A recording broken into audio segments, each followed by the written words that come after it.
Politique, vous devez avoir votre sac prêt à aller en prison. Normalement, c'est ça. Les Nelson Mandela, les grands politiciens passent toujours par la prison. Maintenant, ce qui les effraie dans notre prison, c'est que là-bas, on chie sur place, on mange sur place, on dort sur place, il n'y a pas de place. Alors, quand moi, je suis en train de parler de mon projet SOS Prisonniers Oubliés, au moins, Marc peut profiter de ça pour soutenir au moins l'amélioration des conditions de là où il va aller faire 30 ans bientôt. Parce que tôt ou tard, si on l'arrête, s'il n'est pas encore vieilli, c'est là-bas qu'il va faire les 30 ans, les 20 ans. Alors, il faudrait qu'il y ait une douche, il faudrait qu'il y ait une toilette, il faudrait qu'il y ait comment on appelle, un cadre humain. Alors, si au moins on arrange là-bas, lui-même, il va rentrer au Togo, il n'aura plus peur. Parce qu'il va passer les 20 ans, il va ressortir et il va continuer son combat. Parce qu'il sait qu'il va faire minimum 20 ans quand même. Parce que les articles, insurrection, appel à révolte, et comment on appelle, atteinte à la sécurité nationale, à l'insécurité intérieure, toutes ces choses-là, c'est minimum 20 ans, il sait. Maintenant, si tu vas passer 20 ans quelque part, tu sais que tu peux dormir, tu sais que tu peux être réinséré, tu sais que tu peux réorganiser ta vie, tu sais qu'il y a de la réinsertion, mais il va rentrer. Marc a peur tout simplement, parce qu'il sait qu'il ne peut pas tenir qu'à 20 jours en prison. Alors, normalement, Marc Nda, s'il veut être vraiment un politicien, il doit juste prendre l'avion et descendre au Togo, faire la prison. Mais la prison au Togo, mais il ne va pas tenir 20 jours. Il ne va pas tenir 20 jours. Voilà pourquoi des fois quand je vois ces personnes, je dis, mais comment est-ce que vous voulez être politicien et vous avez peur de la prison? Un politicien ne doit pas avoir peur de la prison. Un vrai politicien ne doit pas avoir peur de la prison. Je répète, un vrai politicien n'a jamais peur de la prison. Pourtant, ces gens-là, ce n'est pas qu'ils ont peur de la mort, ils ont peur de la prison. Ce qui n'est pas compatible.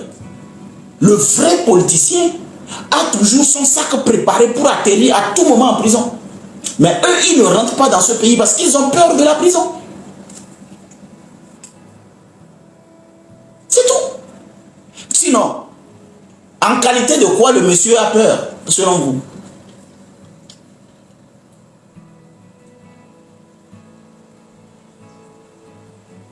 Ils ont peur des poisons. Voilà.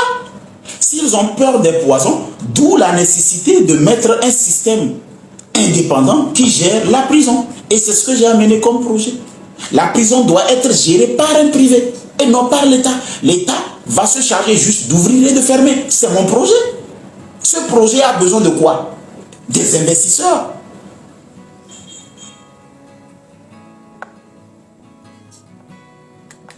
Monsieur, j'ai bien lu.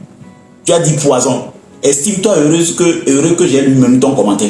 J'ai bien lu poison. Tu as dit poison. Ou bien tu veux écrire poisson. Parce que poison est différent de poisson.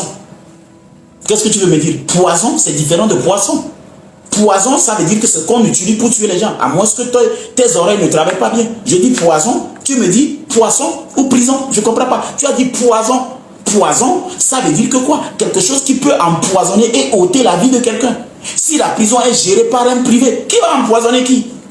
Parce que ce n'est pas le privé qui a arrêté la personne, c'est l'État qui a arrêté la personne. Donc, si l'État veut éliminer un adversaire et que vous pensez qu'il va utiliser du poison, pourquoi ne pas confier la gestion de la prison à un privé, comme je suis en train de le faire? Et l'État va se charger seulement à ouvrir et à enfermer. Ouvrir, enfermer. Et la gestion va profiter à un privé qui va en faire une entreprise. Tout le monde est un potentiel prisonnier ambulant. Tout le monde peut se retrouver en prison. Quand on vous dit venez, on va aider les prisonniers, ne dites pas non. Quand on dit soutenons les gens qui sont là-bas, ne dites pas non. Il n'y a pas que les voleurs là-bas. Il n'y a pas que les brigands. Il n'y a pas que les assassins. Il n'y a pas que des criminels. Il y a les grands hommes d'affaires qui se retrouvent là-bas. Il y a des personnes que moi j'ai connues, je n'ai pas imaginé que quand je serai dehors, ils seront là-bas. Alors quand je vous appelle de temps en temps, allons-y aider les détenus, s'il vous plaît, de grâce. Si vous ne voulez rien faire, là, fermez votre bouche. Mais si vous pouvez faire quelque chose, faites-le. Parce que c'est vous que nous sommes en train d'arranger là-bas. Vous pouvez atterrir là-bas. Moi, aujourd'hui, avec mon organisation et ce projet SOS détenus oubliés, j'arrive à rentrer en prison et aller voir dans les cellules, à voir dans leurs douches, à voir dans leurs hôpitaux, qu'est-ce qui manque et je vais donner. J'arrive à donner des nattes dans des cellules. J'arrive à donner de l'homo. Je rentre directement. Aujourd'hui, je peux me lever et écrire au ministre de la Justice que récemment, ce que nous avons vu là-bas, nous voulons maintenant faire en sorte qu'il y ait des toilettes mobiles. Voyez les toilettes là. Les toilettes qu'on dépose souvent sur des terrains. Quand on veut jouer des matchs, il y a des toilettes mobiles qu'on installe. Ça, c'est mieux que le vaudou na toto là. On se met sur un projet d'expérimentation de 20 toilettes mobiles comme ça, qu'on dispose dans la prison. Voyez un peu. Parce que gazé kaba kaba là, quand tu n'as même pas encore fini de chier, on te fait sortir. Parce que chaque détenu a 2 minutes pour chier. Maximum c'est 5 minutes. Tu as fini ou tu n'as pas fini, on te met dehors. Maintenant, imaginez le gros business qu'on peut faire, même dans cette histoire de cabine mobile. On installe ces cabines mobiles où les prisonniers même gèrent. Tu rentres, tu fermes, tu chies bien, tu ressors. Et imaginez, on trouve même un coin dans chaque cellule où on met ce truc. Quand quelqu'un veut chier, il rentre là-bas, il ferme, il chie et puis il ressort. L'intimité. Mais vous ne serez pas là. En tout cas, moi je suis fatigué de vous proposer encore des idées. C'est fini. C'est fini. Aujourd'hui vous êtes dehors. Mais je vous dis, vous avez un pied en prison. C'est vous qui pensez que vous n'allez jamais aller en prison. Je vous ai dit que les gens violaient le feu rouge. Ils ne savaient pas que quelqu'un traversait la route. Il a cogné la personne est morte sur le coup. Est-ce que lui savait qu'il allait en prison comme ça? La bonne a préparé à manger à son patron. D'accord? Son patron a mangé, il a commencé par avoir des problèmes de ventre. C'est sur le chemin de l'hôpital que le patron est mort. On a dit que c'est elle qui a tué le patron. Elle est en prison. Les 2 filles là qui se sont querellées et l'autre a écrasé sa tête sur le mur. Quelqu'un qui est parti séparer bagarre et la tête de l'autre est partie cogner le mur. Et l'autre est morte sur le coup. Vous pensez que quand elle était sortie pour aller à l'école, elle allait en prison? Il faut rester là-bas parler. Quand on vous dit prison, prison là, vous pensez que c'est quoi? Prison, prison. Allez, continuez pas à rêver. Le garçon est parti dormir sur sa copine. Le lendemain, le garçon ne se réveille plus. C'est-à-dire la fille a accepté de dormir avec le copain. Le lendemain, le gars ne respire plus. La fille même est allée appeler la gendarmerie. La gendarmerie est venue, quelqu'un est mort. Vous pensez qu'on va laisser la fille là rentrer? Elle est en ce moment en instruction. C'est parti pour 10 ans comme ça. Enquête sur enquête pour voir comment le monsieur est mort. Donc la prison, quand moi je parle de la prison, vous ne pouvez pas imaginer pourquoi j'ai pris le volet de SOS prisonnier oublié en charge. Voilà. Aujourd'hui, je peux en qualité du président d'organisation que je suis, moi je ne suis pas encore Marc Nda, je ne suis pas les légendes, machin, tout ça. Mais avec le peu de titres là que j'ai, je peux aujourd'hui rentrer en prison pour voir ce que je serai en train de faire en attendant que Marc arrive là-bas. Ah, parce que Marc Nda sait très bien que s'il arrive là-bas, il arrive au Togo, c'est là-bas qu'il va passer ses 10 ans d'abord. Ou bien il va passer ses 20 ans. Parce que quand on dit 663, cet article-là, ils savent ce que c'est. Donc ils savent que là-bas, il va chier sur place. Donc moi, je suis en train d'arranger là-bas, au cas où s'il ne rentre jamais, qu'il puisse avoir des toilettes pour chier. Mais il ne va jamais comprendre. Il ne va jamais comprendre ça. C'est-à-dire, si la prison est humanisée, vous pensez que les opposants vont avoir encore peur de la prison? C'est les marques comme ça, ils sont bêtes, ils ne réfléchissent pas. Si Marc sait qu'en prison, au niveau du Togo, la prison est humanisée, il y a des toilettes, il y a tout, il va rentrer, il va prendre son sac pour rentrer. Mais il est assez con pour ne pas comprendre, il est bête, il est stupide le monsieur. Il doit commencer par réfléchir sur comment arranger là où ils ont peur de rentrer. Parce que normalement, un prisonnier ne doit pas avoir peur de la prison si c'est qu'il a des ambitions politiques. Ils mentent comme ça. Des petits plaisanteurs, les problèmes. Quand vous parlez de président, vous voyez juste les avantages. Moi, je ne veux pas être président à cause des avantages. Il y a aussi trop de problèmes, trop d'inconvénients. C'est ça qui fait que moi, avec vous, on n'est jamais d'accord. Parce que quand on parle de président, vous avez tout de suite l'impression que c'est la vie est rose, c'est les avions, c'est l'argent, je sais pas, c'est des routes, c'est des jets, c'est des blindés, je sais pas, c'est des femmes, c'est des belles voitures, c'est le luxe. Hé, mes amis, il n'y a pas que ça. Hein? Mais les gens là, est-ce qu'ils dorment? Est-ce qu'ils ont une vie? Ce que tu veux porter, c'est quelqu'un qui te dit. Vous pensez que moi j'ai envie que quelqu'un me dise ce que je vais porter? Là où tu veux aller, là, c'est quelqu'un qui décide de là où tu veux aller. Là où tu vas t'asseoir, comment tu vas parler, combien de temps tu vas faire là-bas. Moi, toutes ces choses-là font que quand vous voulez parler des présidents, parlez pour vous, hein, ne me mettez pas dedans. Ne me mettez pas dans votre histoire. Tout le monde peut être président. Choisissez qui vous voulez pour être président. S'il accepte d'être président, vous votez pour lui. Vous êtes derrière lui. Mais pour l'instant, Que personne ne vienne pas me dire que moi, ouais, toi aussi tu peux être président. Qui vous a dit que je vais être président? Je suis président d'une organisation. Je sais les problèmes que je rencontre même déjà dans cette organisation. Le Togolais, il est mal poli, mal élevé, mal orgueilleux. Il est capable de te rendre la vie difficile. Ce que le Togolais ne peut pas te faire, c'est ça, il va te dire. Dans sa bouche, il a tout construit. Le Togolais est capable de construire à l'aéroport, même à Djarbanga, à 12 h du matin.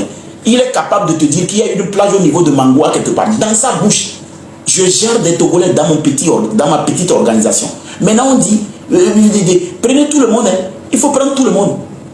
Marc Nda, il a le profil qu'il faut. Donnez-lui ça. La légende de la diaspora, donnez-lui ça. Les ditriers, donnez-leur ça. En fait, ceux qui se réclament de ça aujourd'hui, allez-y leur donner ça. Mais ne venez pas un jour donner l'exemple. Ouais, personne. Toi aussi, tu peux être président. Moi, président de la République. Wallah, il ne va plus y avoir quelqu'un au niveau de la plage. Tous ces jeunes-là, je les ramasse tous les week-ends, c'est au camp. Ils vont cirer des randiers ici. Ils vont laver les treillis ici. Vous voyez les caniveaux là? Ces jeunes-là, je débarque chaque week-end à la plage. Je vois dans ton portable, tu as un téléphone qui coûte déjà 200, 300 000. Tu n'as pas de boulot. Tu ne travailles pas, mais tu as... Oh, je te mets en azap, boum, comme ça. Tu vas balayer route ici. Tu vas vider les caniveaux ici. Moi, en azap, boum, déjà je te dépose. Je mets le reste là à la disposition des mairies. Vous allez sarcler même des champs. Et vous allez sarcler même des, comment on appelle ces histoires-là, cimetières là. Vous allez sarcler les cimetières. Le reste là, je vous mets à la disposition de la prison. Vous sortez les natoto, les vaudous natoto, vous sortez les caca des malades. On met le reste là dans les CHU. Les malades qui n'arrivent pas à se laver là, c'est là où on va vous mettre. Je peux pas être président. Ce qui est dans cette tête là. Mais c'est pas tout le monde qui peut être président. Moi président. Moi personne président. Vous voyez les jeunes qui ont déjà de l'argent, qui payent des motos de 1 200 000, mais ils n'ont même pas de société. Wow! Mais on vend les motos là, on vous paye tricycle. On vend les motos là, on vous paye tricycle. C'est tricycle que vous allez rouler ici. Moi, président, je vous jure. C'est pourquoi, en fait, c'est pas tout le monde qui peut être président de la République. C'est pas possible. En tout cas, prenez tout le monde. Choisissez tout le monde, mais ne me mettez pas dans vos histoires. Prenez Zagabambo par exemple. Zagabambo, il peut être président. Vous pouvez prendre Raoul Leblanc, il peut être président. Il y a beaucoup de jeunes qui pensent que président là, bon, en fait, c'est la prospérité, c'est la gaieté. C'est trop de travail. Prenez les autres. Moi, je ne suis pas dedans. Moi, je ne suis pas dedans. Il y a eu l'autre aspect qui me préoccupe et qui me perturbe. Sans vous mentir, moi, je ne peux jamais accepter voir une jeunesse dépourvue de sens, dévergondée, frivole, délinquant, qui regarde tous les jours dans le sens du gouvernement, de la présidence, pensant que bon, si ça change là-bas, ça va changer dans leur vie. Pourtant, les Aoussa sont en train de pousser des kékévis ici pour ramasser de l'argent. Ces Aoussa sont à la plage pendant que toi tu viens avec ta copine, c'est eux qui vous vendent des pochettes, des cure-dents, des tiges dans les papiers mouchoirs. Et au même moment, toutes ces jeunesses-là veulent travailler au bureau et regarder vers la... Non. Moi, je veux... En tout cas, gardez ça, hein. Gardez président. Prenez Marc Nda, d'accord? Prenez Marc Nda, façonnez Marc Nda, travaillez sur Marc Nda. Et si Dieu veut, s'il ne meurt pas dans les 30 prochaines années, il peut rêver. Mais pour l'instant, lui-même, il n'est pas encore éligible. Il a l'envie, il a la volonté, il a l'énergie, il a la bouche. Mais il est pour l'instant président sur TikTok. Un président, ce n'est pas sur les réseaux sociaux qu'on voit un président. Un président, on le voit sur le terrain, dans la cour, des projets. Et c'est comme ça que finalement... Parce que quand on parle de président, c'est un homme public. On n'a même pas besoin d'aller à l'école politique pour devenir un chef d'État. Mais il faudrait que cet homme public puisse avoir des actions sur le terrain. Et pour que ces actions-là l'amènent vers la magistrature suprême. Et ce n'est pas sur TikTok. Ce n'est pas parce que 10 000 personnes tapotent l'écran d'une quelqu'un qui est président. Les 10 000 personnes, est-ce que vous savez s'il n'y a pas de grenouilles dedans, des cafards dedans, des revenants dedans? Parce que personne ne peut vérifier vraiment s'il y a 10 000 personnes. Mais quand on dit stade de Kégué, remplissez, et que les gens remplissent là-bas, là on dit qu'il y a vraiment 10 000 personnes. Alors moi je vais couper mon live, je vous donne rendez-vous. Et ceux qui ont envie, il est quelle heure? J'ai dit donc. Il est quelle heure là? Je vais ajouter. Voilà, donc voilà. Il est quelle heure? Je vais ajouter. Il doit avoir. Je vais couper le live pour vous donner le temps d'aller suivre les marques, les légendes et les autres 28. Il y a encore 2 minutes, voilà. Vous voulez que j'ajoute quelques minutes? Vous voulez qu'on finisse? Bon, dites-moi, vous voulez qu'on finisse à quelle heure? Comme ça, je vais faire au moins cette soirée votre volonté et puis voilà. Et ça va changer quelque chose dans vos têtes. Vous voulez qu'on finisse à quelle heure? À 17 h. Ok, qu'on finisse à 17 h. Bon, ok. Qui sont ceux qui sont pour 17 h? Nous sommes au 21e siècle, d'accord? Au 21e siècle, nous avons les réseaux sociaux normalement qui devaient nous apporter ce qu'on appelle le contact. Le monde est connecté. Alors, on ne peut pas être connecté et se déconnecter parce qu'il y a quelqu'un qui n'a pas envie. Merci beaucoup pour ton chapeau. Il y a quelqu'un qui n'a pas envie qu'on soit connecté pour une grande majorité qui n'ont pas les informations que nous avons quand nous sommes connectés. C'est pourquoi j'ai dit, les grands hommes sont dévoués pour des grandes choses. Ils ont envie de faire des grandes choses. Et nous ne faisons pas des choses parce que nous avons envie d'être récompensés tout de suite. Nous voulons que l'avenir, comme Bethsaida l'a fait tout à l'heure, l'avenir puisse nous amener à avoir raison. C'est pourquoi je dis souvent, l'avenir nous donnera raison. Alors, quand nous prenons la foi qui est une ferme assurance des choses qu'on espère et la démonstration de celles qu'on ne voit pas, on peut comprendre que sans la foi, tu ne peux pas marcher avec Dieu qui a créé l'univers. C'est-à-dire quoi? Cet être suprême qui a quelque part, qui a créé tout, tu ne peux pas marcher avec lui si tu n'as pas la foi. En gros, la foi, c'est le langage de Dieu. C'est comme ça que moi je l'appelle. Alors, on ne peut pas marcher avec Dieu et vouloir voir tout avant de croire. Tu ne pourras pas faire chemin avec Dieu. Que ce soit chrétien, musulman, bouddhiste, athée, vaudou et tout, ils croient en quelque chose. Alors, on ne voit pas forcément avant de croire. Alors, c'est la foi là qui a fait que moi, j'ai développé une façon de regarder la jeunesse togolaise d'ici les 20 prochaines années. C'est un peu triste si je le dis, ça choque les gens. Le problème, c'est que l'éducation du Togolais est déjà bafouée. Nous devons réinventer notre éducation. C'est pourquoi aujourd'hui, quand quelqu'un fait quelque chose de bon, on l'attaque tout de suite. Si la personne n'a pas la notion de l'analyse, il va penser que c'est parce que beaucoup des gens l'attaquent que c'est mauvais. Non, c'est parce que c'est bon qu'ils attaquent ça. Ils savent très bien qu'ils n'ont jamais vu ça. S'ils n'attaquent pas tout de suite, tu vas réussir et tu seras différent. Alors, l'importance aujourd'hui, c'est de ne pas arrêter parce que beaucoup disent que ce n'est pas bon. C'est de continuer.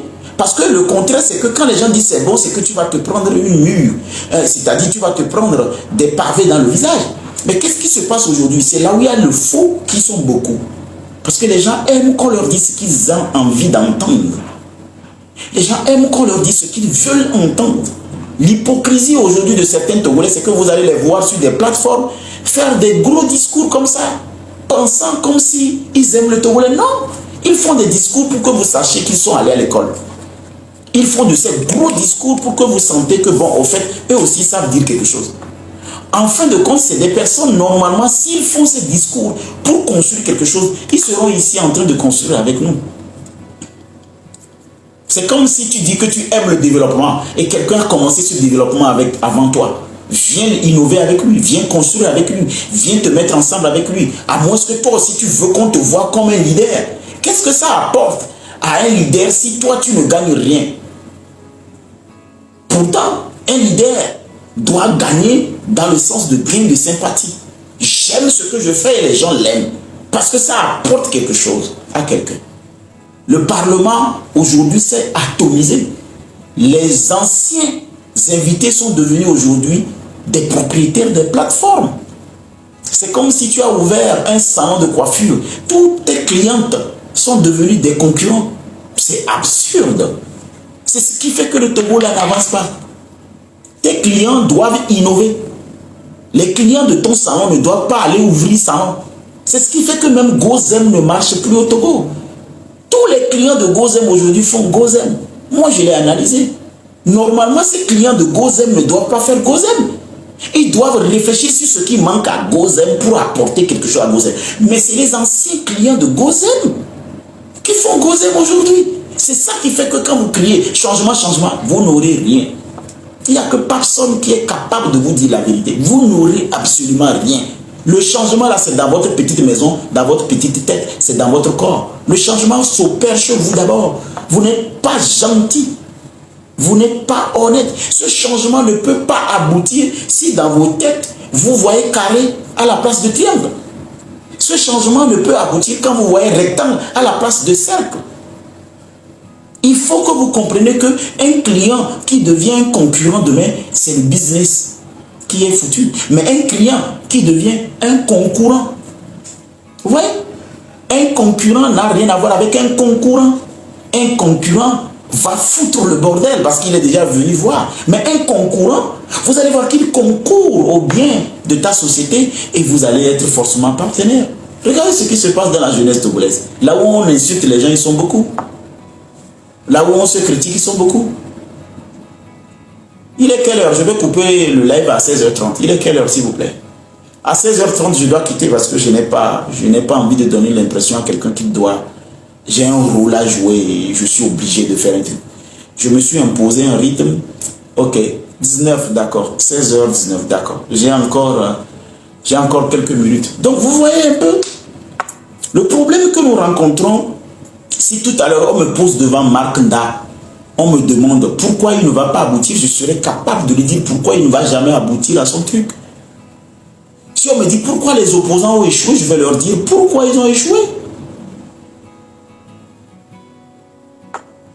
Si on me dit pourquoi il n'y a pas de l'alternance, je le dirai. Et quand on me dit pourquoi ça échoue toujours, je dirai pourquoi ça échoue. C'est à cause du fait que vous tous, vous êtes des hypocrites. Vous voulez tous être chef. Personne ne veut travailler pour le chef. Personne ne veut servir. Tout le monde veut être chef. Et puis les gens vont jusqu'à dire, toi aussi tu peux être président. Moi je t'ai dit que je veux être président. Est-ce que moi je t'ai dit que je veux être président? Qui t'a dit? Toi tu me vois et puis tu dis, toi aussi tu peux être président. Moi, est-ce que moi je t'ai dit dans mes prérogatives, dans ma vision, moi j'aime bien quelque part président? Vous pensez que la vie s'improvise? Moi je ne veux pas improviser ma vie. Et puis les gens disent, ouais, toi aussi tu peux être président, non? Toi aussi tu peux être ministre, non? Mais va dans ton village voir si les gens n'ont pas réussi plus que moi. Vas-y dans ta famille voir s'il n'y a pas d'autres personnes qui peuvent être ce que tu dis. Laisse-moi aussi à ma famille, que chacun puisse s'occuper de sa famille. Booster sa famille. Pousser sa famille pour qu'ils atteignent des objectifs. Laissez la famille des autres. Ne parlez pas pour les autres. Parlez pour vous. Et comme ça, chaque personne parle pour lui. Quand on se met d'accord pour désigner une personne qui va parler pour nous tous, alors là, on lui donne notre voix. On lui donne notre voix. Je n'ai pas envie que quelqu'un vienne me dire, ouais, personne, tu es assez intelligent, il faut devenir président. Qui t'a dit que moi je vais être président? Qui t'a dit que je vais être président? Et puis, il y a des petits cerveaux. Il y a des petits cerveaux de moustiques. Quand on dit président, et pour eux, c'est président de football, hein, ou bien président de Zémidian. Il y a des présidents d'ASCO, des présidents des musulmans. Ils pensent que c'est ce président que je dis. Hein. Mes amis, un chef d'État est un président de la République. Vous savez, vous me voyez, mon nez là, ça ressemble à quelqu'un qui peut être un président de la République. Ma bouche là et mon front là. Vous pensez que c'est tout le monde qui peut être un chef d'État? Je peux être président d'une association. Je peux être président d'une organisation. Tu peux être président de ta famille. Tu peux être président de ton quartier. Tu peux être président d'un groupement. Tu peux être président, je ne sais pas, d'une cellule. Mais président de la République. Vous pensez que moi, j'ai les nerfs qu'il faut? Mais je vais vous mettre tous en prison. Mais il y a des choses, quand vous voyez,